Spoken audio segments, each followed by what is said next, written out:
Cinco de Mayo. Yes, it's a good day to eat tacos and drink margaritas. Anybody going out afterwards? Yes, well, I don't know if you guys know this, but Cinco de Mayo is actually just a battle that was won between Mexico and the French in like the 1800s, and it's kind of a minor holiday in Mexico. It's not that big of a deal, but here we use it as an excuse to stuff our faces and drink the salsa, and nobody will look at us differently. And you may be wondering how I know that. Well, I was raised by some very strong Mexican women, my mom and my grandma, and I know my red hair doesn't exactly tell you that. But they were the best. They taught me how to make the best enchiladas you'd ever eat, but also how to work hard, be loyal, and love my family fiercely. So if you don't know me, my name is Whitney, and I'm the youth director here at Shoreline, and I'm also the reason you see all this glitter everywhere. We just had our very 4th prom in the building. Last night it was a party with the Crestview prom, and next week we actually have the Destin prom. Do we have any students going to that? No? Okay. Well, I hear it's a small school, so maybe they'll be in the next service. But it's absolutely one of my favorite things to have our building filled to the brim with students. And so with that being said, if you are a student in middle school or high school, I really want to invite you guys to come out on Wednesday night at 6 p.m. We have Blessing of the Youth happening, and we are blessing you all with a concert. So I hope you come and check it out. It's going to be a ton of fun, and you really, really won't want to miss it. Oh, yes, and we have our friend Chadi in the house. She will be speaking. So you definitely want to come. She always brings a power word. So put it in your calendars, please. Or, maybe tell your parents to remind you, because I know you guys don't actually have like calendars you write down, right? I know. I have a bunch of kids in my own house. But we are in our 7th week of God's Way. Right? We are looking at what does it look like to live life God's way, laying aside our own way that is probably going to be far more convenient, far easier, and looking at things and trying to see how God would want us to do it, which is probably going to challenge us and probably cause us to grow. So I actually chose this week. I was like, yeah, I could talk about God's way. I pray about every decision I make. I try to go where he's leading me. And so when I was praying about what to talk to you all about, I was a little bit nervous. I was like, are you sure? I just started learning about this thing the other day, or not the other day. It was a couple years ago. But I know. Everybody in my house says the other day, and I'm like, literally, you meant last year. I digress. But so this thing, I struggle with doing it God's way, and so today I am here to talk to you about the Sabbath. Weird word, right? Also, weird timing. That is not lost on me, because to Sabbath is to rest. It is setting aside one day out of the 7 and setting it aside as holy. And here in Destin, here we are ramping up for our tourist season and all the things that we're going to get to do and all the, beach parties and everything like that. And so when I was talking to God about it, I'm like, really? We're going to talk about rest? And I think he has a really good sense of humor. I also think that he's a really good dad and knows that his children function better after they've had a nap. Any parents in here? Yes, you know your kids function better after they've had a nap. And I don't know about you, but some of my kids, they would struggle and they would fight me on this. And I'm like, guys, you will be so much happier if you just sleep. And I will probably be happier if you just sleep. And they would resist, and it was a whole thing. Well, God is kind of like that.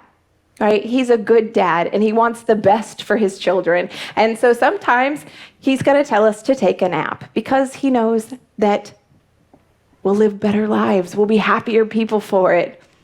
So in this series, right, we are looking at God's way, and God himself rested, right? As Jesus followers, we're trying to follow what he does and do what he does. And so we're going to start off with Genesis 1:1.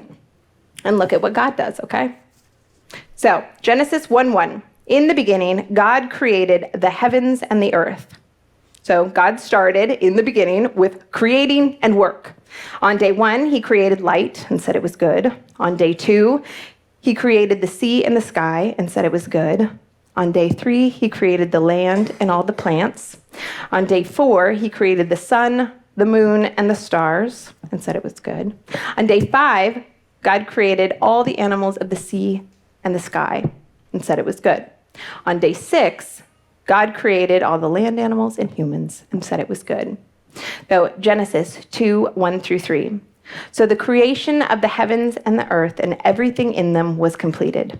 On the 7th day, God had finished his work of creation, so he rested from all his work. And God blessed the 7th day and declared it holy, because it was the day when he rested from all his work of creation. So this tells us that God himself rested. God rested. That's kind of a big deal. The word Sabbath is actually an English word for 2 Hebrew words, which are to rest and to dwell. God rested after all of his work, and he dwelled. God's way is prioritizing rest and being with him. See, later on in the biblical story, God commands his people to honor the Sabbath. That was in Exodus 10. And it says, or not Exodus 10, in the 10 Commandments. Exodus 20, verse 8, it says to remember to observe the Sabbath day by keeping it holy. He tells them not to work. He says no one in their house can work, not even their livestock. God was teaching his Hebrew people how to trust him. Later on in the story, you read that he will tell them that he'll send down food for 6 days. And on that 6th day, he wants them to gather enough for the next day because he wasn't going to give any more that day. That was the day that nobody was to go out. Everybody was to rest. Some people like to learn the hard way. They went out and there was no food. So we see that's God's way. And he did this because these Hebrew people were enslaved for 400 years and did not know what it was like to take a day and rest. They did not know what it was like to honor God in a moment, in a day. So this is why he taught them this. So sometimes our American way is to go and to plan and to event and to work and to schedule and to do. And we all sit there and we become overwhelmed and overworked and exhausted, and we are eagerly awaiting that yearly vacation or maybe the long weekend, or for some people, retirement. But in the midst of the going and the going and the going, we can fall out with exhaustion, with burnout. And in that burnout, we just don't want to do anything anymore. And sometimes we can be taken out by sickness. The latter was the case for me a few years ago. I was going nonstop. I had 4 kids. I mean, I still have 4 kids, but they were younger at the time. I think Gunnar, my youngest, was about 3 or 4, and my oldest, Gavin, the handsome young man who always plays the keys up here, he was about 10. And we were a family that always had something going on. So we always had people coming over. We had different parties. We just were constantly doing. I was a stay-at-home mom for about 10 years, and this is the time when I actually started to go back to work. So I was working, and I was leading our MOPS ministry here, and I never turned down anybody who needed childcare or somebody to watch their kid. That was like my love language. I'm like, I can't barter for anything. I can't do anything. Let me love you by taking your kids. And in this season, I woke up one Monday morning after having just had this big party the night before, and I had a fever and like this terrible headache. And I was like, well, this is weird. I literally don't ever get sick.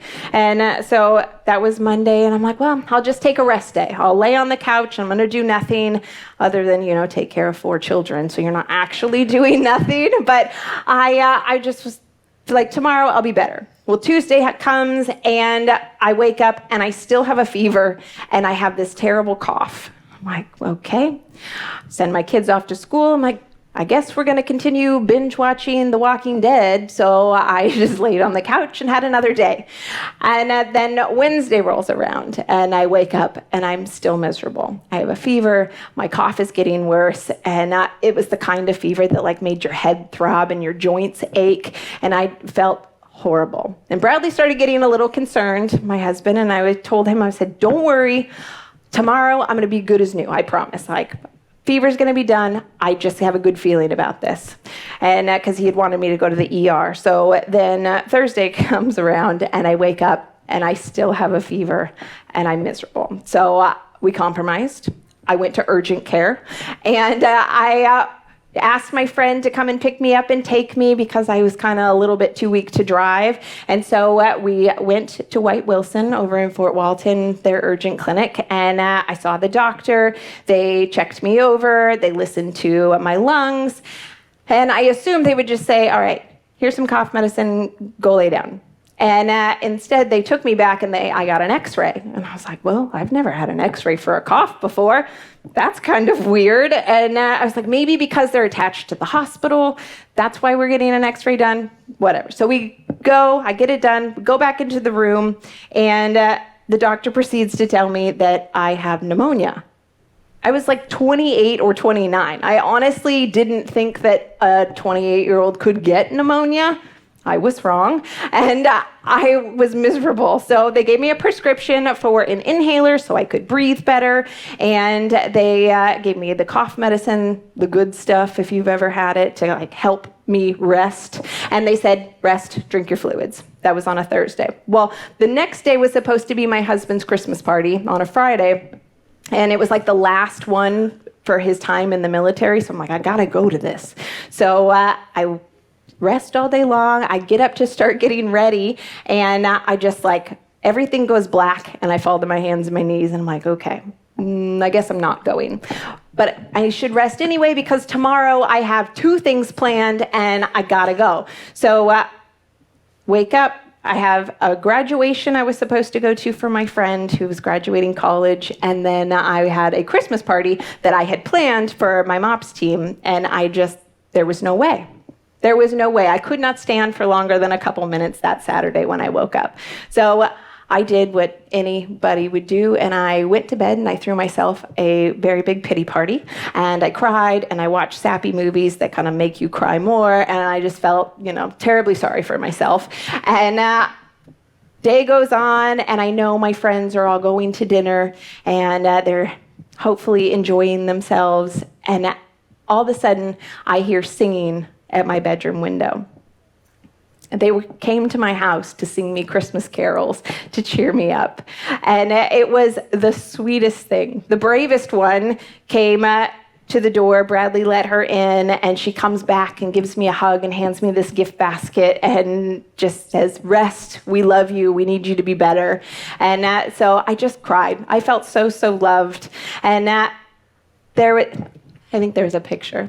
You can see my MOPS team. This was in our Fort Walton campus, Christmas time. Look at us. I think the only one still here is Jessica, who says she was very, very pregnant at the time. Look how cute you are.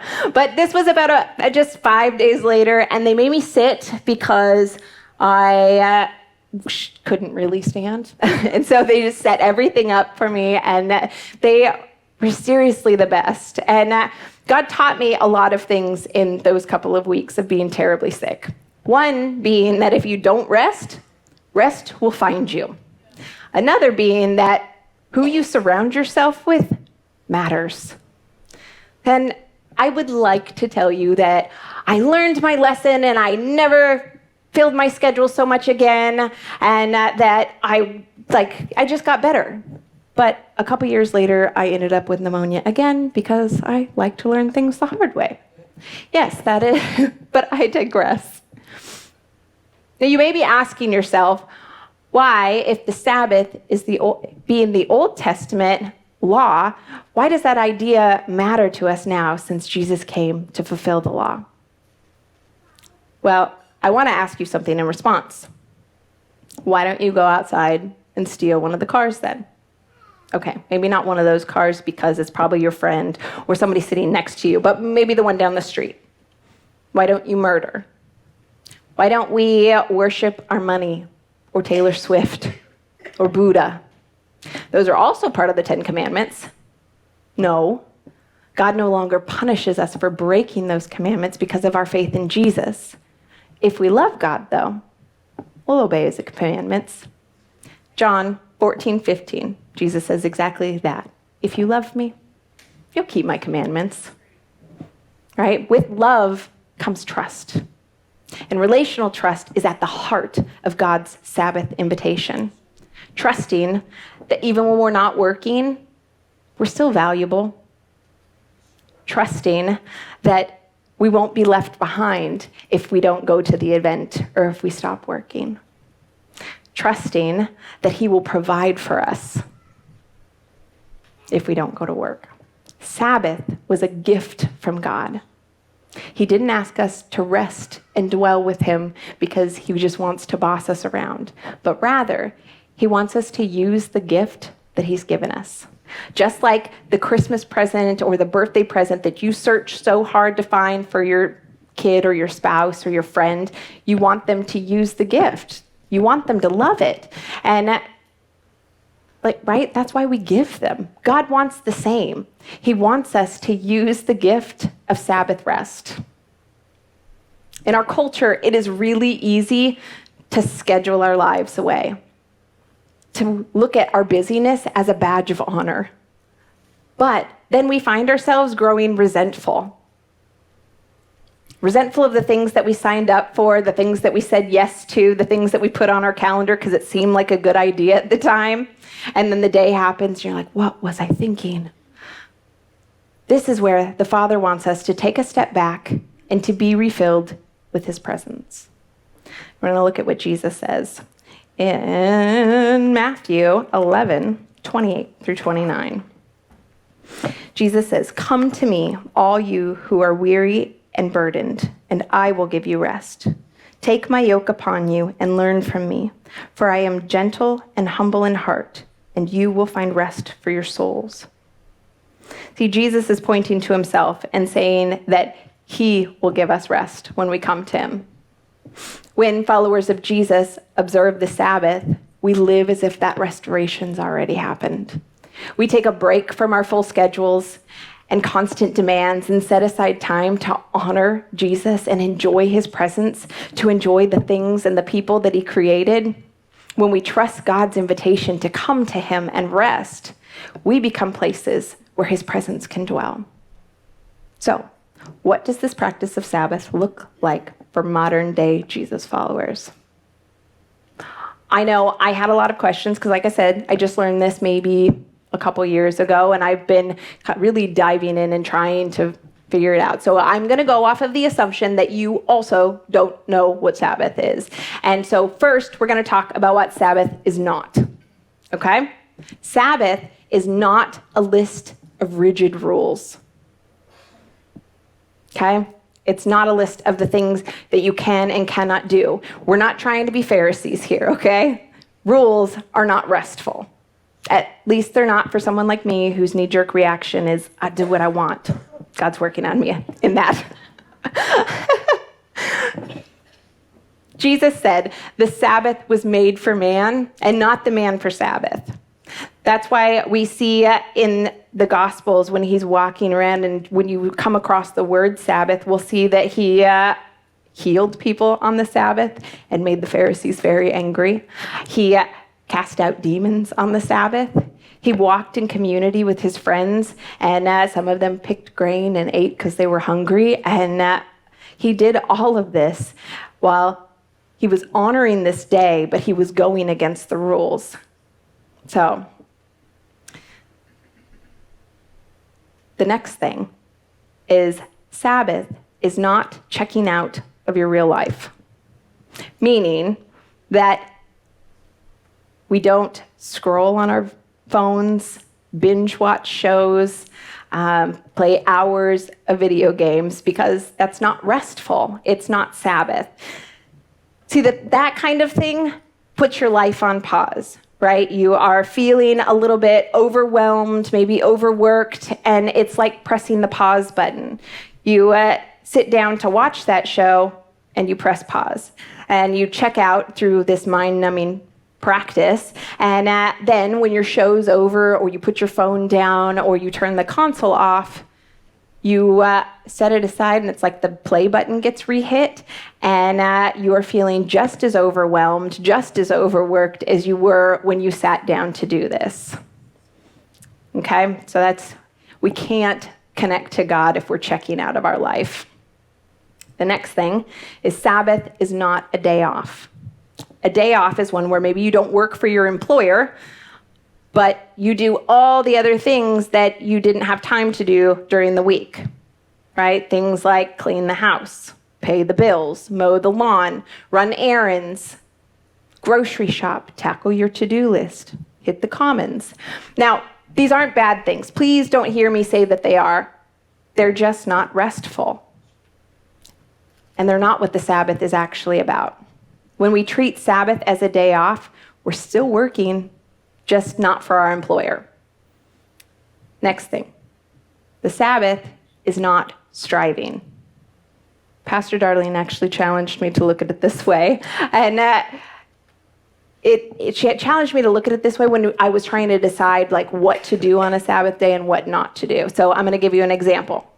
Like if you love to build IKEA furniture, like it gives you a sense of joy, you feel very challenged by it, accomplished, and it gives you a lot of time to think while you're in the building process, then yes, build your furniture.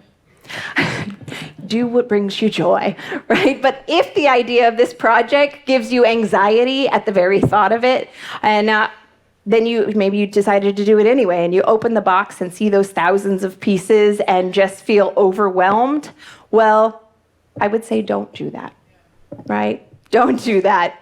That is not restful. And that's what the Sabbath is all about. The Sabbath is not a certain day of the week. The Jewish practice is from Friday night to Saturday night, from sundown to sundown, but maybe you can't do that. Maybe Friday night for you is the best for tips because you work in the service industry. Or maybe on Saturday, your employer wants you to work and you just have to. That's okay. This is a day for you and your family to connect with God and to be restful. It's not a list of the rules like we talked about. It doesn't have to be a certain day. So choose a Tuesday. Just find something that works for you because it's not about rules. It's about regular rhythm. No certain day, just one out of the 7 of the week. So now that we tackled what the Sabbath is not, let's look at what the Sabbath is. A great gauge for this question is this rest and is this worship? Sabbath is something that fuels our spirits and makes us feel connected to God, connected to others, connected to ourselves and to our purpose and to creation. If the rest day does any of those things, well, then that could be something that you do on your Sabbath time. It could be something like going to the beach, right? Enjoy this city that you live in, the beautiful Gulf that God created. Enjoy the sun on your skin and the sand between your toes, if you like that sort of thing. I do. I don't know about you. But it could be dinner with friends. Probably not one that you make, though, because work and all that. But you could order something in and eat with your friends. But being in community with the people that God gave you in your life, like that fills the spirit. It's meant to be a time of refreshing, and that's so much what friends can do for us. If you're married, connect with your spouse.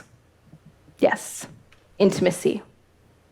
Sex is actually very encouraged on the Sabbath. And I know all the husbands just got very excited. But it's encouraged because of the bond that it creates between the two of you. So everybody is now planning to have their Sabbath day, right? Today? I'm just kidding. Listen to your favorite music. The kind that brings you back to a time when you were in high school or takes you back to a special moment in your life. Music has a way of refreshing us that not everything can. So enjoy the gift that comes through song. And maybe if you play, even better, connect with God with the music that you play. Take a nap. Or if you're not a napper, draw the curtains when you go to bed and sleep in.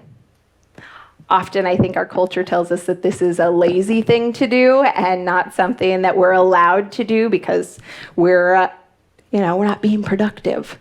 But if this is a rest day, then you want to catch up so that you can thrive through the rest of the week. So sleep until your heart's content.